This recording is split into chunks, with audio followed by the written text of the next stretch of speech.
नमस्कार viewers, power of market के financial education and content creation platform पे मैं अभिषेक उपाध्याय आप सभी का स्वागत करता हूं। दोस्तों 15 सालों से स्टॉक मार्केट में कई इंपॉर्टेंट साइकिल्स को हमने देखा और उसके आधार पे कोशिश कर रहे हैं कि ट्रेडिंग और इन्वेस्टिंग को सिंपल शब्दों में अपने व्यूअर्स के लिए लेके आ सके। आज का दिन काफी इंपॉर्टेंट है। भारत के सबसे reputed private sector bank HDFC bank और विश्व के भी one of the reputed private sector lender HDFC bank के आज Q4 FY24 के नंबर्स जो है अनाउंस हो गए हैं। पूरे मार्केट को इस नंबर की एक्सपेक्टेशन थी, क्योंकि पिछली बार अगर आपने इसके नंबर्स को ट्रैक किया होगा, हम बात कर रहे हैं Q3 FY24 के नंबर्स की, उस टाइम पे नंबर से मार्केट को डिसअपॉइंटमेंट हुआ था और एक बड़ी गिरावट एचडीएफसी बैंक के शेयर में भी आपने देखा था। 1600-1700 का शेयर जो है 1300 रुपए तक आ गया था और उसके बाद में साथ ही साथ में पूरे बैंक निफ्टी के अंदर बैंकिंग सेक्टर के ऊपर और एक मार्केट का सेंटीमेंट काफी नेगेटिव हो गया था। इस तरीके की पेडिग्री, इस तरीके का वेटेज एचडीएफसी बैंक रखता है। तो नंबर्स कैसे निकल के आए हैं, किस तरीके का असर एचडीएफसी बैंक की प्राइस के ऊपर पड़ सकता है, बैंक निफ्टी के ऊपर, निफ्टी फाइनेंशियल सर्विसेज और निफ्टी प्राइवेट बैंक के इंडेक्स के ऊपर और ओवरऑल निफ्टी के ऊपर क्या असर पड़ सकता है, ये सारी चर्चा आज की वीडियो में आगे करने वाले हैं। इसके अलावा ग्लोबल फैक्टर्स कौन कौन से जो अगले वीक में आपको पता होने चाहिए, चाहे यूएसडी आईएनआर की बात करें, डॉलर इंडेक्स की बात करें और वर्ल्ड इकोनॉमिक साइकिल और डोमेस्टिक इकोनॉमिकल फैक्टर्स जो कि अगले वीक में निफ्टी बैंक निफ्टी की चाल को प्रभावित करेंगे, सारी चर्चाएं वीडियो में आगे होने वाली है। पावर ऑफ मार्केट को अगर अभी तक आपने सब्सक्राइब नहीं किया तो आपको एक ही काम करना है, चैनल को सब्सक्राइब कर लीजिए। टेलीग्राम चैनल और other important social media platform पे पावर ऑफ मार्केट अवेलेबल है, आप जाके फॉलो कर सकते हैं। अब शुरुआत कर रहे हैं और सबसे पहले शुरुआत कर रहे हैं एचडीएफसी बैंक के रिजल्ट से, किस तरीके के नंबर्स निकल के आए हैं। तो स्टार्ट करें अगर, तो देखिए सबसे पहला इंपॉर्टेंट पॉइंट जिसके ऊपर पूरे मार्केट की नजर रहती है वो है नेट प्रॉफिट का नंबर। आप लोगों को एक इंपॉर्टेंट पॉइंट पहले बता देता हूं कि चूंकि एचडीएफसी बैंक में एचडीएफसी का मर्जर हुआ था, इसलिए जो नंबर्स का कंपैरिजन है वो क्वार्टर ऑन क्वार्टर बेसिस पे कर रहे हैं। अर्थात जो ये क्वार्टर है जनवरी फरवरी मार्च का क्वार्टर, इसका जो प्रीवियस क्वार्टर थर्ड था उससे नंबर्स का कंपैरिजन है, क्योंकि साल दर साल नंबर का कंपैरिजन करना फिजिबल नहीं रहेगा। एचडीएफसी का मर्जर हुआ था। अब बात करते हैं अगर नेट प्रॉफिट की बात करें, इस बार का जो नंबर निकल के आया वो मार्केट की एक्सपेक्टेशन के हिसाब से निकल के आया 16,511 करोड़ का नेट प्रॉफिट है। पिछले क्वार्टर में जो नेट प्रॉफिट था वो 16,373 करोड़ का था, तो उससे बेटर नंबर है। नेट इंटरेस्ट इनकम की बात करें, इस बार का जो नंबर है 29,007 करोड़ का है। कल हमारा जो वीडियो था शाम का, उसमें एक्सपेक्टेशन हमने आपके सामने इसी तरीके से रखी थी और लास्ट जो क्वार्टर बीता है उसमें जो नेट इंटरेस्ट इनकम का नंबर था वो 28,470 करोड़ का था। एनपीए फ्रंट की बात करें, एसेट क्वालिटी इंप्रूव हुई है, एक स्टेबल एसेट क्वालिटी देखने को मिली है।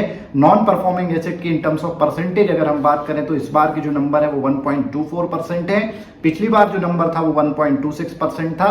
डिविडेंड की बात करें तो जो मैनेजमेंट है एचडीएफसी बैंक का, उसने 19.5 रुपए पर शेयर के डिविडेंड का भी अनाउंसमेंट किया है। कॉन्टीजेंसी के फ्रंट पे जरूर मार्केट को थोड़ा सा जो है एक उतना पॉजिटिविटी नहीं लग रही है, क्योंकि एक फ्लोटिंग कॉन्टीजेंसी की भी इस बार बात हुई है, पर जो टोटल कॉन्टीजेंसी की क्वार्टर के लिए बात हुई है वो 13,500 करोड़ है। कॉन्टीजेंसी आप जानते हैं कि जब जो डिफॉल्ट होते हैं उसके लिए बैंकों को जो है कॉन्टीजेंसी प्रोविजनिंग करके रखना पड़ता है।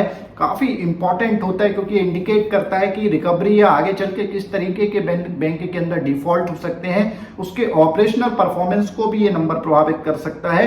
एसेट क्वालिटी ओवरऑल स्टेबल है। तो ओवरऑल अगर सारे पैरामीटर्स को हम देखेंगे तो नंबर अच्छे हेल्दी लग रहे हैं, क्योंकि जिस तरीके के साइज में ये ऑपरेट कर रहा है। रिटेल लोन ग्रोथ की भी बात करें, अट्रैक्टिव नंबर है। Deposit growth, credit growth, all fronts पे अगर आप नंबर को देखेंगे नंबर स्टेबल लग रहे हैं। अब बात करते हैं कि एचडीएफसी बैंक के नंबर तो निकल के आ गए, इसकी प्राइस के ऊपर क्या असर पड़ सकता है, तो सीधे इसका टेक्निकल एनालिसिस करते हैं। अगर इसके लॉन्ग टर्म के डेली, वीकली और मंथली चार्ट्स को आप देखते हैं, चार्ट के स्ट्रक्चर में क्लियर कट एक बॉटम आउट हो चुका है। जो बड़ा करेक्शन Q3 FY24 के नंबर्स के बाद में हुआ था, वहां से स्टॉक ने एक अच्छा खासा कंसोलिडेशन, एक सपोर्ट बेस बना के बॉटम आउट कर लिया है। तो आने वाले दिनों में अगर लॉन्ग टर्म बेसिस पे रेसिस्टेंस की बात करें तो 1600-1625 के बीच में काफी इंपॉर्टेंट रेसिस्टेंस है। वाइल सपोर्ट की अगर हम बात करें तो हमारा मानना है कि 1350 से लेकर 1375 का काफी इंपॉर्टेंट सपोर्ट बेल्ट है। जब तक इसके नीचे एचडीएफसी बैंक नहीं जाता कोई प्रॉब्लम की बात नहीं है।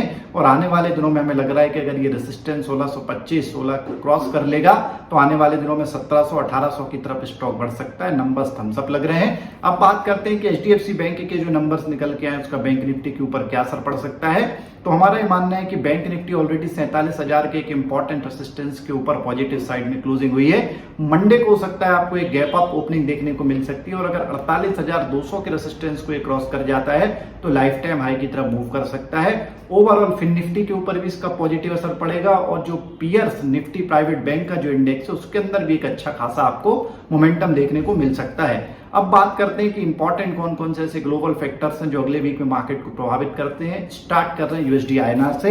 यूएसडी आईएनआर की अगर हम बात करें दोस्तों, इसका जो ट्रेंड है वो हमारे मार्केट के लिए काफी नेगेटिव रहा है। पॉजिटिव साइड पे यूएसडी आईएनआर का ट्रेंड बन रहा है। लेवल्स की अगर बात करें तो सीएमपी 83.71 की है, रेसिस्टेंस 83.75 का है, सपोर्ट 83.15 का है। आपको एक बात का ध्यान रखना है कि यूएसडी आईएनआर जब से 83 के ऊपर आया हमारे मार्केट के ऊपर लगातार प्रेशर है, तो जब तक 83 के नीचे नहीं निकल जाता हमारे मार्केट के लिए पॉजिटिव सिग्नल नहीं देगा और ऊपर अगर 83.75 के ऊपर निकलता है तो 84.25 तक ये जा सकता है। आप बात करते हैं यूएस डॉलर इंडेक्स की, काफी इंपॉर्टेंट ग्लोबल इंडिकेटर है। इसकी भी बात करें तो ये भी हमारे मार्केट के लिए लास्ट वीक में नेगेटिव रहा है। लास्ट वीक में इसका जो टेक्निकल ट्रेंड है वो पॉजिटिव साइड पे है। सीएमपी अभी 106.12 चल रही है, 106.12 पे खड़ा हुआ है, रेसिस्टेंस 107 का है, सपोर्ट 103.9 का है। डॉलर इंडेक्स इंडिकेट कर रहा है कि जब तक ये 103.90 के नीचे नहीं जाएगा हमारे मार्केट के लिए जो है ऑलरेडी जो है एक थ्रेटन का, एक वार्निंग का काम कर रहा है और 107 के ऊपर अगर ये निकलता है तो निफ्टी बैंक निफ्टी दोनों के अंदर आपको एक बड़ा करेक्शन देखने को मिल सकता है। अब बात करते हैं यूएस 10 ईयर बॉन्ड यील्ड की। यूएस 10 ईयर बॉन्ड यील्ड का भी जो ट्रेंड पिछले वीक का है वो पॉजिटिव साइड पे है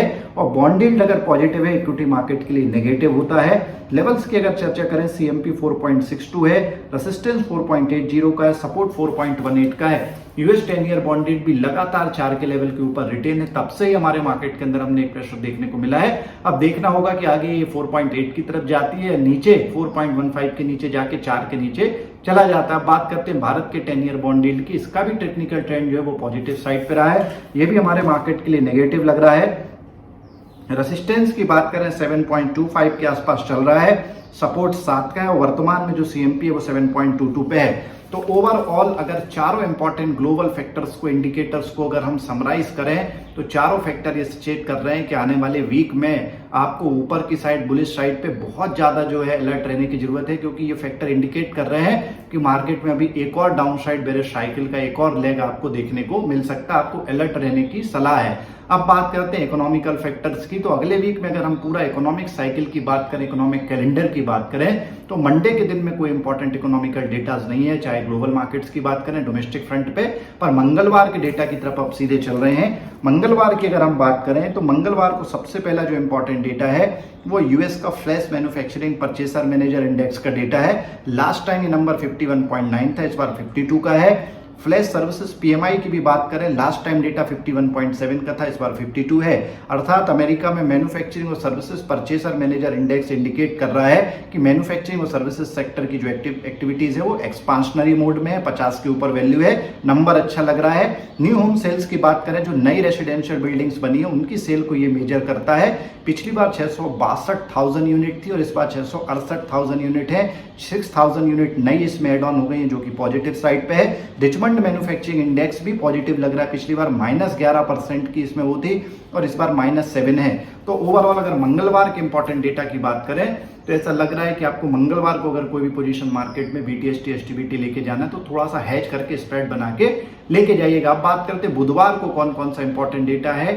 तो बुधवार के दिन कोई बहुत इंपॉर्टेंट डेटा नहीं है। ओवरऑल यूरोपियन मार्केट में कुछ डेटाज हैं, पर मेजर इंपॉर्टेंट इकोनॉमिकल डेटा इस वीक का सबसे इंपॉर्टेंट डेटा गुरुवार के दिन है, सीधे इसी पे चल रहे हैं। अमेरिका का एडवांस जीडीपी का डेटा गुरुवार को आना है। डेटा की बात करें तो डेटा नेगेटिव लग रहा है, इसलिए गुरुवार को अगर आप कोई पोजीशन लेके जा रहे हैं तो थोड़ा अलर्ट रहिएगा, हेजिंग करके लेके जाइएगा। एडवांस ग्रॉस डोमेस्टिक प्रोडक्ट की बात करें, पिछली बार 3.4% था, इस बार 2.5% है, अर्थात करीब करीब 90 बेसिस पॉइंट का कट डाउन एडवांस जीडीपी में देखने को मिल रहा है, जो कि काफी नेगेटिव हो सकता है। ये फोरकास्टिंग है 2.5% की।